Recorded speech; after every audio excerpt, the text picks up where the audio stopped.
Assalamualaikum warahmatullahi wabarakatuh para pendengar setia. Selamat datang di channel yang akan membawamu menelusuri lorong-lorong gelap kehidupan. Di sini kita menyajikan kisah-kisah nyata dan horor misteri yang terkadang begitu mencekam. Dan kali ini, kisah yang akan kita angkat adalah tentang seorang pria yang membegal seorang wanita dan dengan keji Apa motif di balik aksi gelap ini? Dan bagaimana akhir dari kisah tragis ini? Simak kisah selengkapnya hanya di sini. Di Mojokerto, Jawa Timur, tinggallah seorang pria yang bernama Abid Adlu. Dia merupakan seorang pelajar kelas 3 SMP. Dia juga merupakan anak yang kurang perhatian dari orang tuanya. Karena bapak dan ibunya di saat itu sedang disibukkan dengan mengurus bisnis ternak ayam milik warga tetangganya. Bahkan di saat itu juga orang tuanya sedang mengurus perceraian. Sehingga Abid pun di saat itu benar-benar jadi anak berandalan.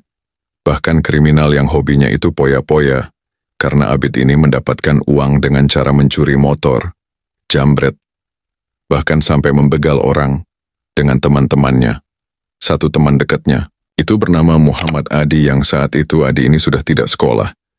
Dan dia bekerja di sebuah pabrik pengolahan besi bekas dengan gaji yang cuma 500 per bulan. Karena gajinya yang tidak cukup untuk memenuhi kebutuhan hidupnya, apalagi untuk kebutuhan poya-poya. Makanya Abid dan Adi ini sering sekali bahkan sudah biasa melakukan curanmor, menjambret, bahkan membegal di beberapa kawasan yang ada di Mojokerto.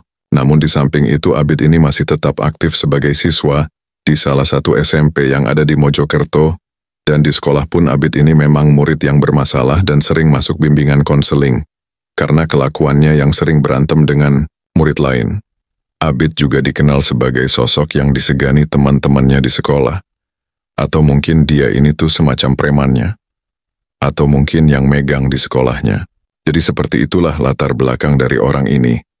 Jadi semuanya dimulai pada bulan Mei tahun 2023. Di saat itu HP-nya Abid sedang mengalami kerusakan, sedangkan Abid ini tidak mempunyai uang untuk menyervis HP-nya.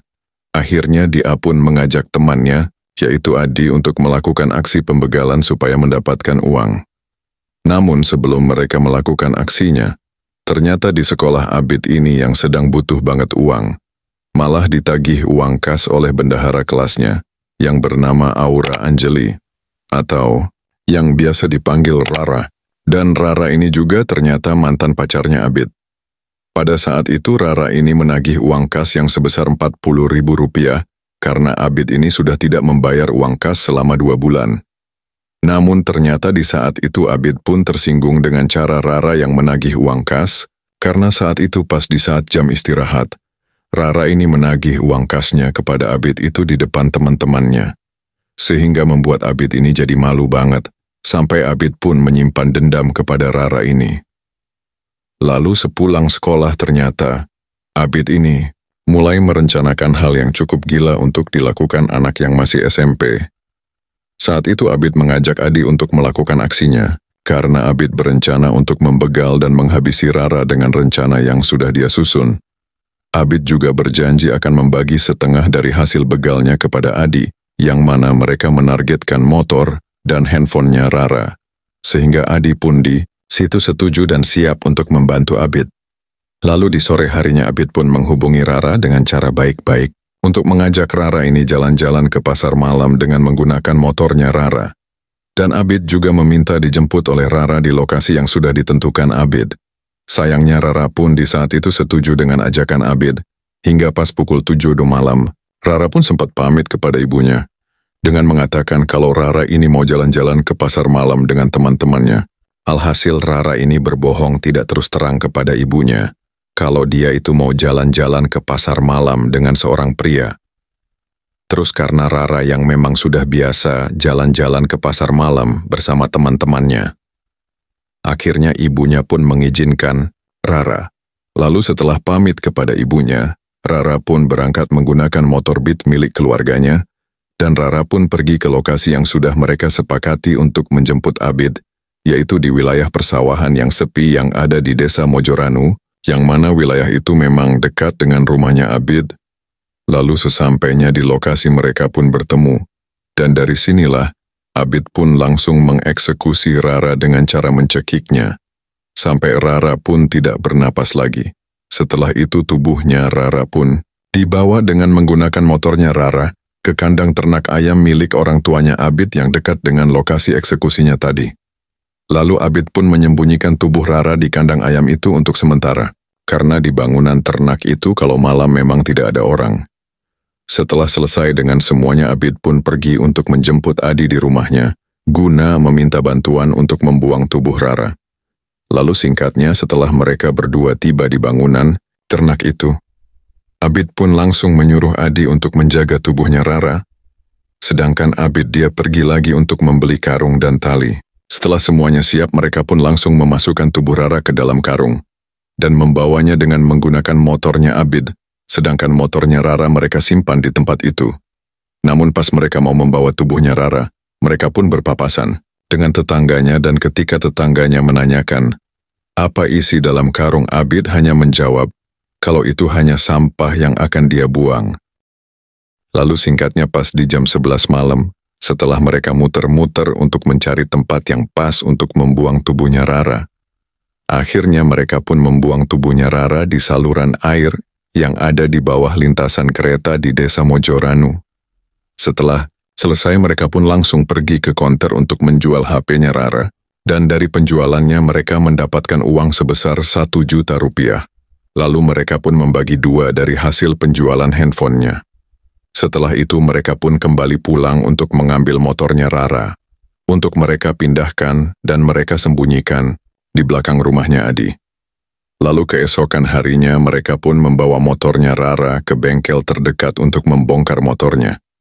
Karena mereka berencana menjual motornya itu dalam keadaan terpisah, dan dari hasil penjualannya mereka pun membagi 2 lagi.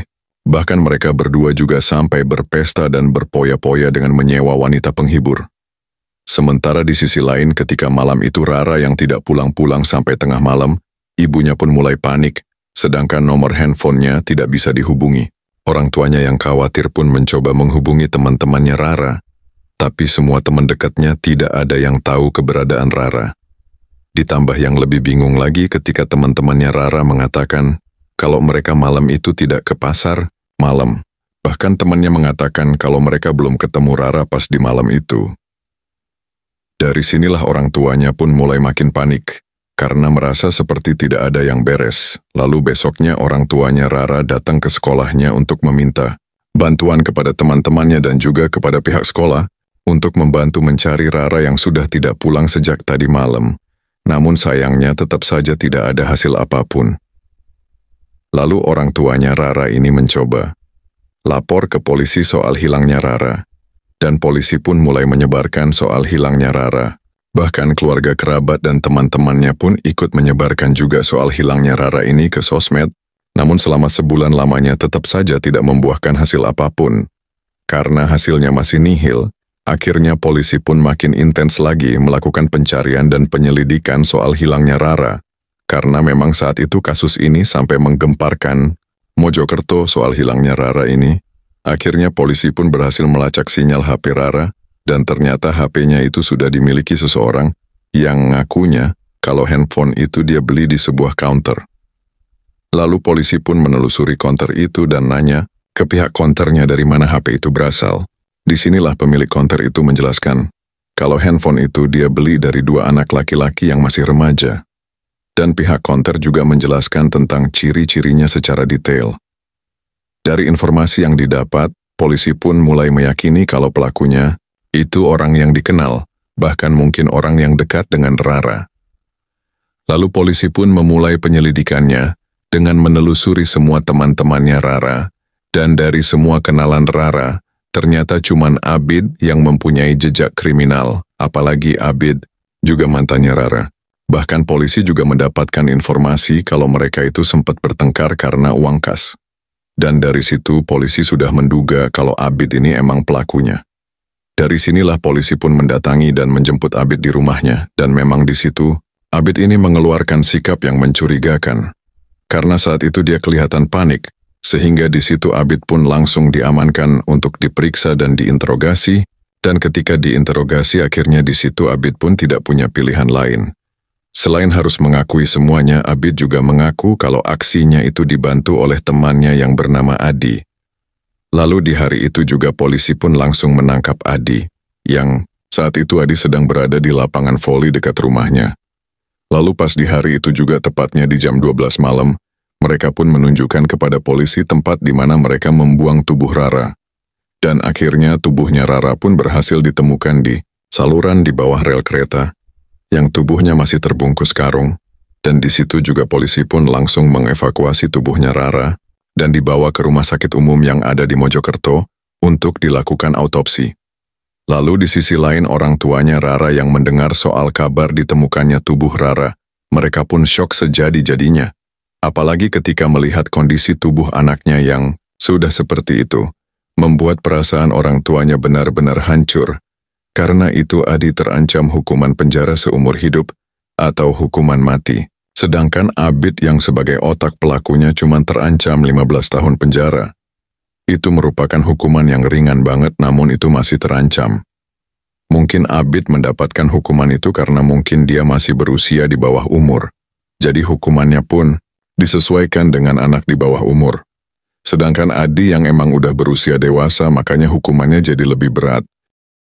Itu dia para pendengar setia, kisah dari seorang Aura Ajela yang hidupnya harus berakhir naas di tangan seorang pria yang bernama Abid Adlu. Semoga kita dapat mengambil hikmahnya. Sampai jumpa lagi di video selanjutnya. Terima kasih sudah mendengarkan sampai akhir. Dunia ini penuh misteri yang belum tentu bisa dijelaskan oleh logika. Tapi satu hal yang pasti, kisah-kisah itu benar-benar pernah terjadi.